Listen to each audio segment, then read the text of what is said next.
Am I the a-hole for refusing to apologize for accidentally breaking my brother-in-law's nose and kicking him out of my house? Plus updates. Some context. I, 32 female, was violated when I was 17 during a home invasion when I was home alone. It has taken me years of intensive therapy to learn to live with what happened to me, and I am now in a great place and overall happy.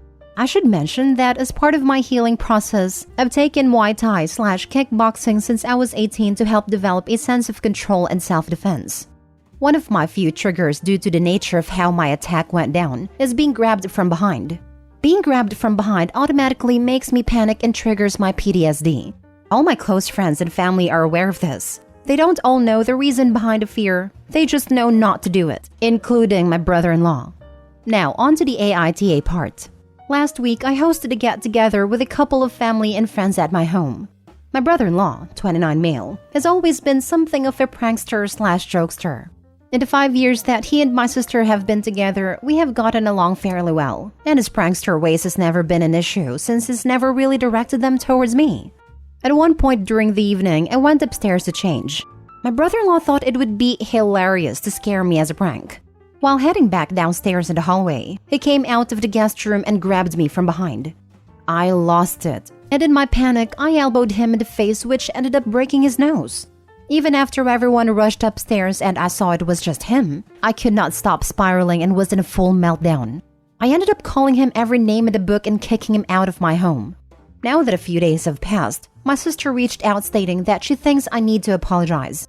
Her reasoning being that he had no way of knowing that pulling a harmless prank would have caused such a reaction, especially since he didn't know the reason behind my fear.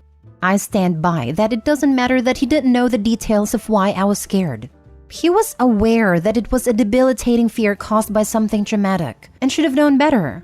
Not to mention that he has yet to apologize to me as I broke his nose. Our family believes that my violent reaction was justified, however, they do think that kicking him out was a step too far. So, am I the a-hole? Now for the top comments before reading the updates. Not the a-hole. What gives him the right to put his hands on you? Period. The fact that he knew not to grab you from behind and did it anyway. Fool around and find out comes to mind. And he found a hack out. How old is he? 12? Pranks aren't cute/funny after 12. Not the a-hole. You're pretty awesome. Like movie-style takedown awesome. I like the above suggestion about saying, sorry, you didn't take me seriously and your nose got broken. Kicking him out was a valid reaction. You don't grab women from behind in the dark. No type of apology at all. It is not her fault he is a pervert. Not the a-hole. I'm not buying his innocent prank BS, to be honest. What he did was deliberately cruel. Knowing what it would do to you, he decided to do the thing that traumatized you so much. Think about that. He thought it would be a funny thing to do. That's not a prank. It's freaking psychopathic. It wouldn't surprise me if he was getting a thrill from it. I'm also not believing he doesn't know what happened to you. He knew you had a huge trauma, and he knew that as a result of this, being grabbed from behind is hugely triggering for you. Unless he has the intelligence of a lump of moldy cheese, he knows what happened to you. It's not hard to add it up. You owe him nothing. He owes you 1,000 apologies. Now for the first update. First and foremost, I would like to thank everyone for all the support and wonderful comments, especially all the comments calling me a badass for learning to defend myself and get to the point where I am today. Truly thank you. You all put a genuine smile on my face. Also, all the fool around and find out comments made me laugh, which, after all the recent events, was definitely needed. I wanted to first clarify/answer some common questions I saw. For those wondering what I meant by being grabbed from behind, it is not a simple tap on the shoulder or a gesture someone would make when simply trying to get your attention. When I say grab from behind, think bear hug. Also, for those wondering, my attacker was caught and is currently still behind bars.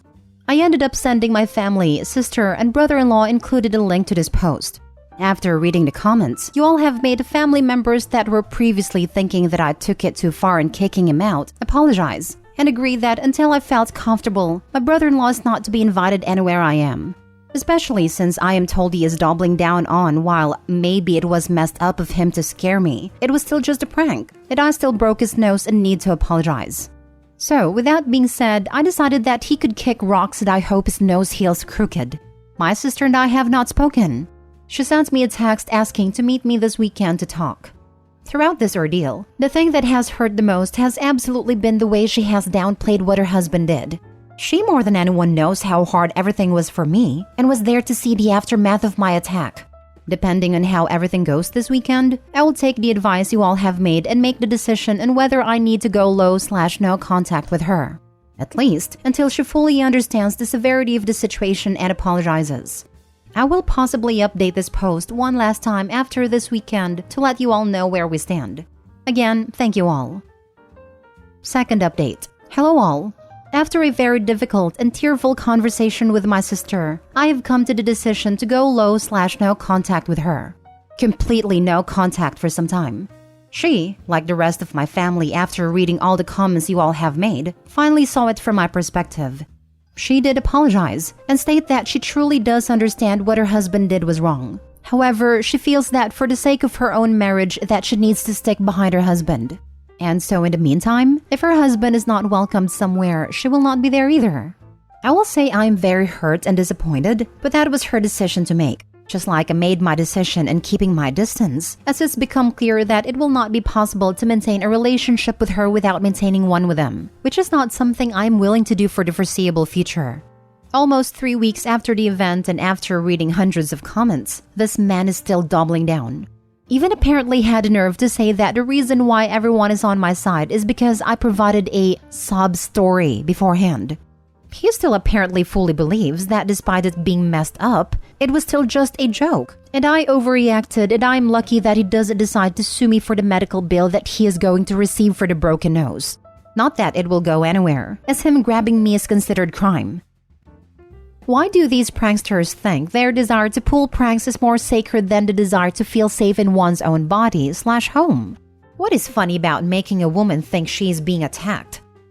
Brother-in-law isn't a prankster, he's a bully. He's lucky it's taken him this long to get his comeuppance. In my experience, people who call themselves pranksters are usually just annoying a-holes. I was pranked by one of my seniors in my college hostel. In her defense, it was not just her, but a lot of idiots who used to do this. Anyhow, she waited in the dark while I was coming out of the cafeteria after dinner. She just made a very loud noise and jumped in front of me. I freaked the heck out, and in reflex slapped her in her face. It was not even in retaliation, just my reflex in that situation. I apologized. She also kinda did.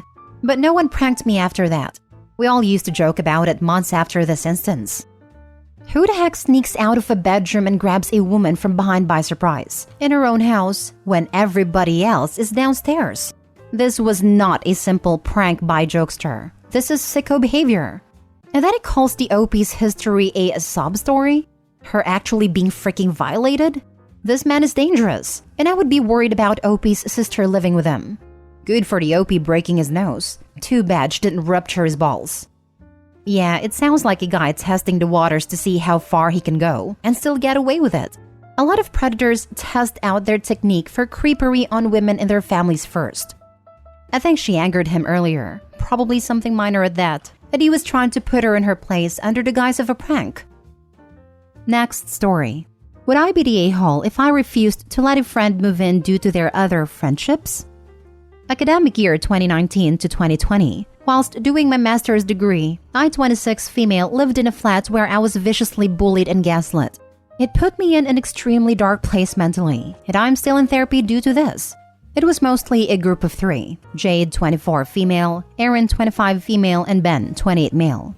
I moved into the flat alongside a close friend, Jane, 25 female. Jane did join in with some of the bullying and did absolutely nothing to stop the rest as they were her friends.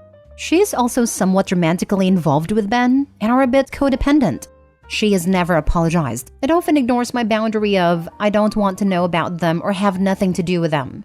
Jane is on the autistic spectrum, which is why I don't hold it against her as much as she doesn't fully understand. I have just tried my best to avoid situations where I know she may have also invited my tormentors. The few times I have seen them due to Jane or running into them, they have been foul. From that nasty giggling behind your back stuff and at things you say, to mocking my accent and implying I have an eating disorder, etc. Considering their age, it is pathetic. We all still live in the same city, sadly. There is a housing crisis in the UK right now, and it is especially bad in my city. I'm lucky and live with two others, 25 female and 26 female, in a pretty flat in a nice neighborhood for far below market value. 25 female is moving out. We are now looking for a replacement and have been flooded with requests, including from Jane. I don't want to live with Jane, as my flat is my home and I want to feel safe here. Not worried about coming home to find people who made my life hell sat in my kitchen. However, I am aware Jane cannot afford a higher rent than this, and her overprotective parents won't allow her to live in a less expensive neighborhood. Meaning, if she doesn't move in with us, she would have to continue living with her parents and commuting. I know living with her parents would be bad for her mental health, as they treat her like a child still. All factors considered, would I be the a-hole if I told Jane she couldn't move in due to her close friendship with people who I feel deeply uncomfortable with, and quite frankly scared of? Now for the comments. Not the a-hole. You don't have to tell Jane anything other than she can't move in. Her life and situation is not your problem, and you need to prioritize your own living situation first. Jane made her choices, and she chooses to remain friends with these horrible people. She has consistently chosen them over you, and through her choices, she has excluded herself from ever living in your space again. Not the a-hole. Absolutely this. You need to come first in your life. And by the way, in my opinion, autism is not an excuse for bad behavior. However, the diagnosis/condition does create a need for Jane to learn how to temper her words and actions. Always easier said than done, I know. Her parents or caregivers/caseworkers should have been ahead of the curve on this years ago. Not the a-hole. You deserve to be comfortable in your own home. From how you've described things, Jane does not respect your boundaries. And honestly, I don't know why you're still friends with her because she's clearly not a friend to you. We have been friends for a long time and are part of a tight-knit group separate to this situation. This whole mess is the only bad thing she has ever done to me, and whilst I find it really hurtful, I have decided to forgive her, but I mostly have kept her at arm's length for my own sake. It sounds like you already know what to do. This may be the only bad thing she's done, but it's a pretty big deal, and she still hangs out with these people who have caused you mental anguish. I think you already know that her living in the flat with you will also bring Jade, Aaron, and Ben back into your life as well. Your home should be your safe space, and you have every right to protect your peace.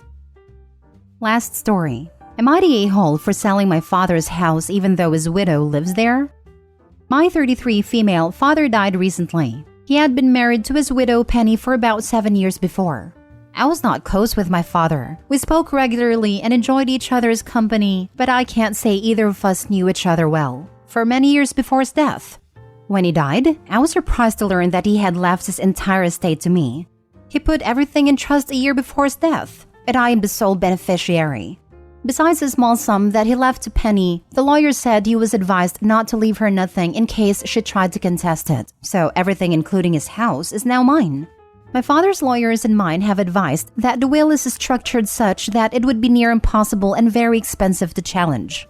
I don't want my father's money. I don't need it, and given our relationship, I don't feel right using it. However, he obviously wanted me to have it. So, I intend to transfer everything over to my daughter, make her the beneficiary of the trust, and she will have that in addition to her own trust fund once she is of age. However, I do not want to keep my father's house. I do not live in the same country as my father, and I do not want to deal with the admin of his possessions. I want the legal business done, and to close the book on a very painful chapter and grieve quietly. The trouble is, Penny lives in the house.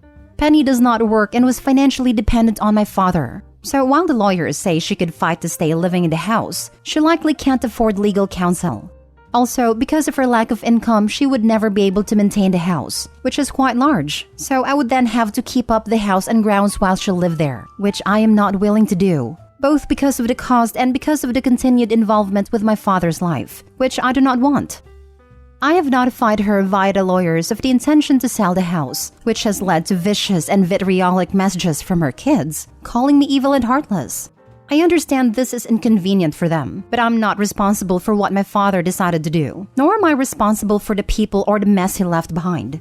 I'm not doing this to get one over on Penny. I'm just trying to be done with a traumatic part of my life. Am I the a-hole? Because of the cost for upkeep that you can't afford, I'm going to go with no a-holes here. Except your father, because I find it unconscionable that all he left to his widow was a small sum, and even that was only to avoid her contesting it. Why on earth was he married to someone he cares so little about?